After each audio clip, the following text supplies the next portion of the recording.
Stan Larocque, bonjour, bienvenue. Bonjour, merci. Alors, vous êtes le fondateur CEO de Lynx. Est-ce que vous pouvez nous présenter votre entreprise ? Oui, alors très rapidement, Lynx, en fait, on conçoit et on fabrique des casques de réalité virtuelle et de réalité augmentée à destination notamment des professionnels du monde entier dans le médical, la défense et l'industrie pour la formation professionnelle notamment. D'où c'est venu cette création d'entreprise ?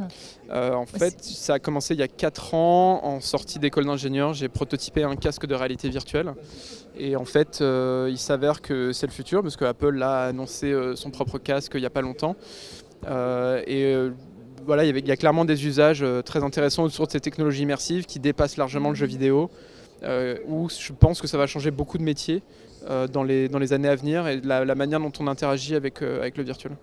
Qu'est-ce que cela apporte concrètement ? Quelles sont les valeurs ajoutées ? Concrètement, c'est un fantassin, un chirurgien ou un industriel, un technicien qui va opérer moins longtemps et il va faire moins d'erreurs.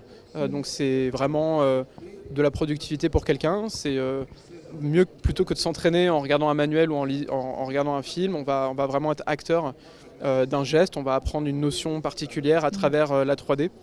Que ce soit aussi bien en réalité virtuelle qu'en réalité augmentée. Se mettre en condition du réel et répéter. Exactement. Ouais. Où sont implantés vos clients ?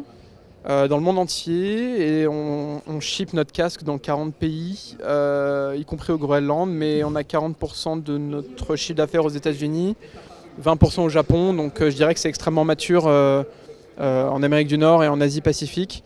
Et le dernier marché, c'est l'Europe, parce qu'on n'a pas une maturité énorme sur les objets qu'on fait aujourd'hui. Ça, en effet, vous avez notamment dit que les Français étaient en retard en matière d'utilisation de la réalité virtuelle. Et comment vous l'expliquez cela ? On est en retard parce qu'on n'a pas en Europe, jusqu'à ce que Lynx existe, on n'avait pas de fabricants de casques. Donc déjà, oui. Les Américains et les Chinois, eux, ont des fabricants de casques locaux. Donc forcément, ils sont plus nourris au marketing de ces grandes marques comme Apple et Meta et ByteDance, la maison mère de TikTok. Donc déjà sur place, comme il y a des acteurs présents, il y a forcément plus d'usage, il y a plus d'éducation du consommateur là-dessus. En Europe, beaucoup moins.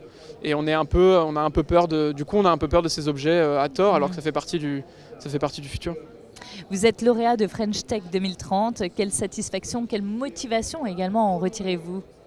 C'est très satisfaisant, comme les autres prix qu'on a pu gagner. Mais French Tech 2030, c'est intéressant parce que c'est vraiment une reconnaissance de la part du gouvernement avec qui on a beaucoup interagi, que ce soit à Bercy, au ministère de l'Industrie, du numérique ou la culture par exemple, qui ont vraiment su identifier notre innovation en disant là il se passe quelque chose, là il faut soutenir cette boîte.